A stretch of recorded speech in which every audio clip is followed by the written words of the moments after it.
Welcome to our viewers. We appreciate you joining us again today and hope that these videos are beneficial to you. Today we will welcome Mr. Chris Trusty, our city engineer. Thank you for being with us, Chris. Thank you, Mayor. So as usual, there's always a lot of things going on in the city, and from an engineer's standpoint, you're a busy guy. Yep, So I sure am. Yep. So can you give us some updates on some things that are happening currently that we know what to expect in these developments? Yes, so currently we're widening Eagle Mountain Boulevard. We expect the first portion of it to be paved from Major Street down to the southern end of it next week, Monday and Tuesday. Right now they're installing water, sewer, and storm drain going north of Aviator. And so when they get that completed, they'll start putting down the base and getting ready to pave that afterwards. So, yeah, and that's one of the things that does take so long. And certainly, as an engineer, you're well aware of that, right? You're one of those people that are making sure that things get done during those construction phases when things are torn up, so we're not having to go back and tear them up again.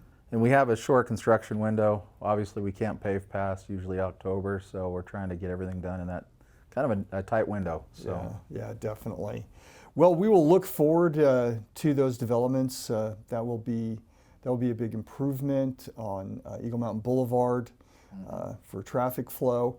And I think we've got some other news. Speaking of transportation issues. Yes, the city has gotten some funding from MAG to install Airport Road from where it currently ends by Overland all the way up to SR 73. So we've already started most of the design work on that, and we hope that that project's going to be coming along shortly, probably next year. So. Yeah, that funding is crucial to getting that done, and so that is exciting news to be able to now have those funds available so that we can move forward. Now, technically, they're actually not available yet. They're like 2026 funds, but what we will do is then take essentially we'll borrow from the general fund and get reimbursed when those funds are freed up. But now that it's locked in, it becomes a real project. We can begin to move forward with confidence that that money will be there. Absolutely, it helps us to accelerate the timeline and still be made whole. Yeah. So we don't have to wait for 2026 to come around. We can go ahead and get it done. Right. And there was another within that funding. There's another project. Right. We have another trail that will be funded that will go along the power line corridor between Pony Express and SR 73. So we'll have some good east-west pedestrian bike access that I think will be really beneficial. It will help connect a lot of the neighborhoods that are north of Pony Express. They'll be able to take that down pretty much to Ridley's if they wanted to get to the commercial center. I think it'll be a really nice asset for the city. Yeah, that does make things nicer and easier when you have safe, pleasant areas to travel out of traffic. So we'll look forward to those developments. Water's always an issue, right? Throughout the state and of course in Eagle Mountain. Can you bring us up to speed on some of those developments?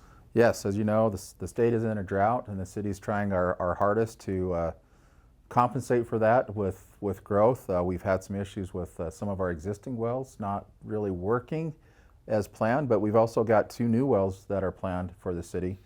We've got a well near just west of Hidden Hollow Elementary School that if residents drive by, they can see that there's been some work done on site. We've had to prepare a pad so that we can drill that, but we've had a hard time finding drillers willing to commit to that project because of all the other projects that are going on with drillers in the state and in the West right now. So we're still working on trying to get that drilled so that it can be in use by next year, but we're also looking at another well that will be in the city center that we are also soliciting bids for drilling on and hope to have, ideally we'd have both of those operational by next year's irrigation season. Yeah, that would be great. And there are some very good aquifer areas for wells here in City Center that we'll look forward to tapping into and continuing to give us more options and backups. not just growth, but certainly because equipment does go down, right? Absolutely, Things it break. does. The guarantee is that things will break Yeah. occasionally. So adding some redundancy to our system will be a huge benefit. Great. All right. Well, is there anything else that we should cover before I would like to mention that we are currently in the design phase for 2 new traffic signals, one at Woodhaven on Pony Express and one at Stonebridge on Ranches Parkway. That is very good news for our people, trying to get out of their neighborhoods, especially onto a road like Pony Express, and that the area there in Silver Lake is a difficult one. So we'll definitely look forward to that. Will make for safer driving and more pleasant commutes. Absolutely. All right. Well, thank you for being with us, Chris, and we'll look forward to more updates. And thank you to all of our residents for joining us for this episode.